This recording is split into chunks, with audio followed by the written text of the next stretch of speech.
Desperate times calls for desperate measures, and as a retro video game collector with retro video game prices going sky high lately and no signs of slowing down, it is very, very tough to find a good deal, and sometimes you gotta take a gamble. So I'm going to review my very first purchase that I made on AuctionZip. Just going off of the photos, there was one item that I saw in one of those photos that I did not have for my collection, and if it was in working and functioning condition, it was definitely worth taking the gamble. So I'm going to review everything that I got in the lot, plus that one very special item. So if you want to find out what I got, stay tuned.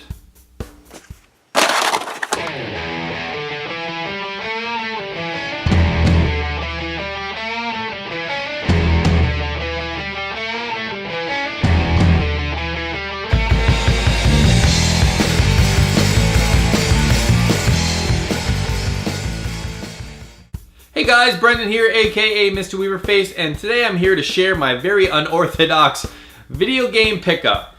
Yeah, I used AuctionZip.com, and if you guys don't know what that is, it's an auction website. It shows local auctions in your area, but it also shows auctions pretty much all over the country, and you can actually bid live on auctions online, but then that competes with the local auction as well. So what I found was a lot that was listed in California, so when I was bidding on it, I was actually competing to people who were bidding in California, like as the auction was going on live there. So I ended up winning this lot, and all I had to do was go off of these pictures that I'm showing you right here.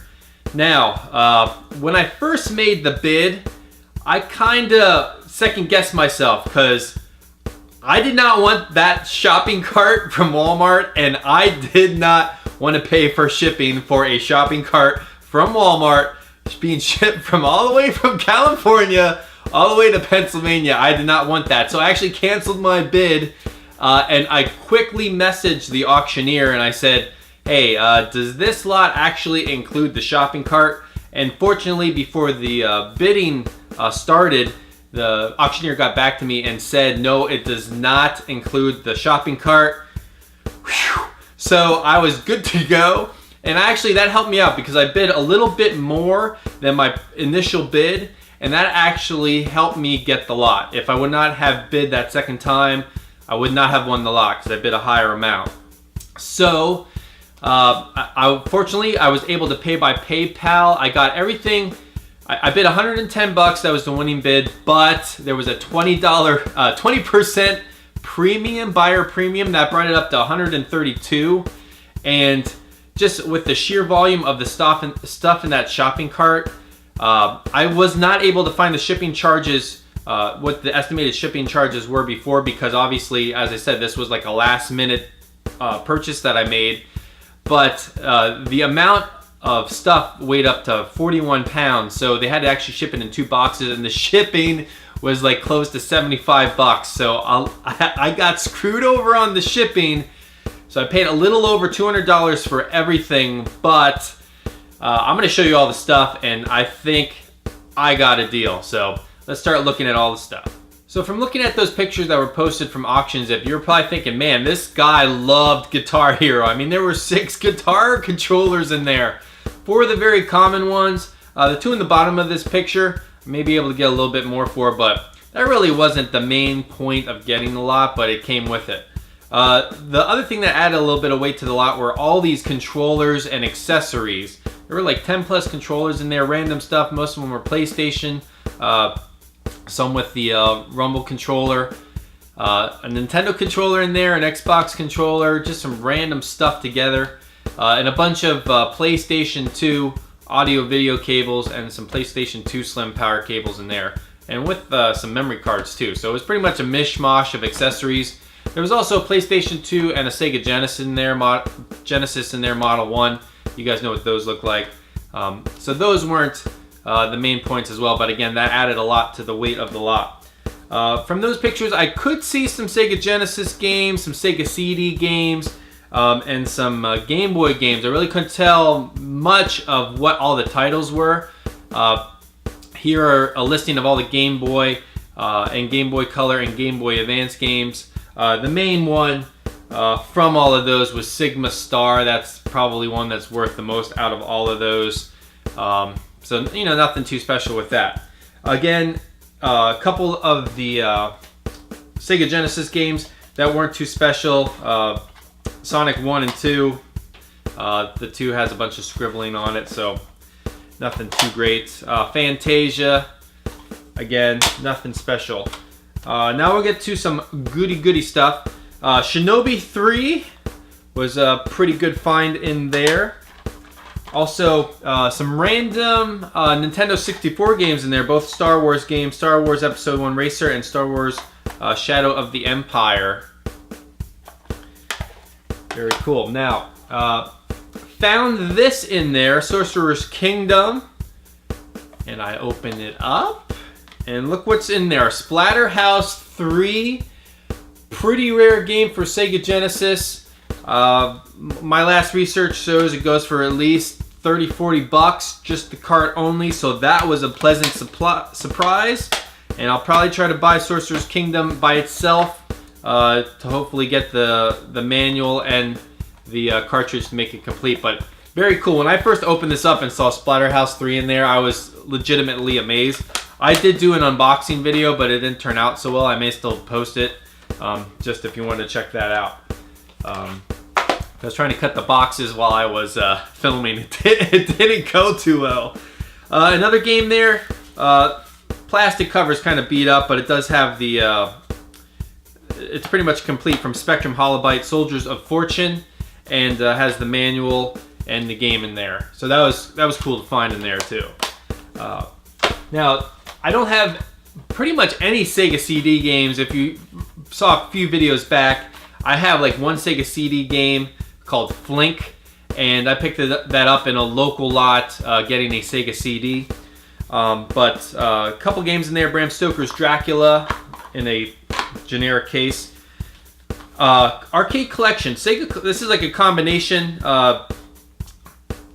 disc. There's 2 discs in here. Echo the Dolphin, and then there's a Sega CD collection called Sega Classics Arcade Collection with Streets of Rage, Revenge of Shinobi, Columns, Golden Axe, and Super Monaco GP. So that was cool. These discs are in good condition. Other game in there, Sonic CD, not for resale, with the pink disc. So pretty cool. Now some Sega CD games in the long box. Dungeon Master 2 Skull Keep. So can't wait to play that. Eternal Champions. And finally, Silpede. Very cool shooter there. Alright, now getting to the final item in the lot that I was looking at. If you can look at this photo very carefully, you can see down there in the bottom a very special device, a combination device, something I do not own, and it was brought to my attention actually from me watching an episode of Metal Jesus Rocks, and I'm thinking if it's good enough for him, it's good enough for me. And it was the Sega Genesis CDX. Now, did it work? Well, fortunately, I also found the audio video cable that goes to this. I also found the power cable that goes to this. You know where this is going? Tested it out. It works 100%. I am so pleased. Cartridges worked. Sega CD part worked. I was astounded, and my gamble totally paid off. This thing with the accessories, you're looking at 150, 200 bucks easy in working condition. So took a huge gamble, paying over 200 bucks for everything, but just getting this plus all of that other stuff paid off. Not a spectacular deal, but an unconventional deal and worth the gamble and the wow factor and the mystery factor and the discovery factor as well. So let me tally everything up and we'll see if I got a good deal.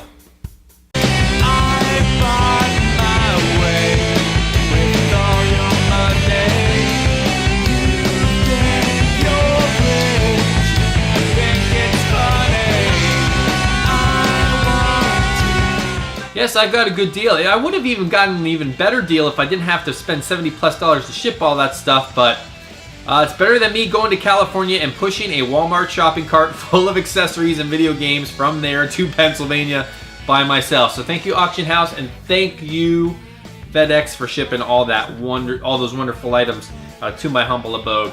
A lot of bonuses in there with the video games that I found. Shinobi 3 is decent. The Sigma Star is good. But to find a Splatterhouse 3 game inside a Sorcerer's Kingdom box, I mean, that is random. I mean, I don't know if that has ever happened to you, finding a spectacular game in an okay box. But if that has, please share that with me. I would love to hear those experiences as well. But to find this puppy in there too in working condition, amazing. I am so happy to have this, and so happy to have a few more Sega CD games to add to my one game Sega CD collection. Gotta start somewhere. It's very hard to find Sega CD stuff in the wild, so it was good, very cool to add a few more games, and I'll be able to enjoy those games in the near future. So I hope you guys enjoyed watching this video. If you did, please give it a thumbs up, and please feel free to comment in the comment section below. Like I said, like about finding random games in boxes, or like rare games in boxes like this. I would like to hear your stories about that. And if you have ever used AuctionZip before too, I'd like to hear that experience as well. So thank you very much for watching this video. Make sure you subscribe to the channel. I'm Brendan, aka Mr. Weaverface. Take care.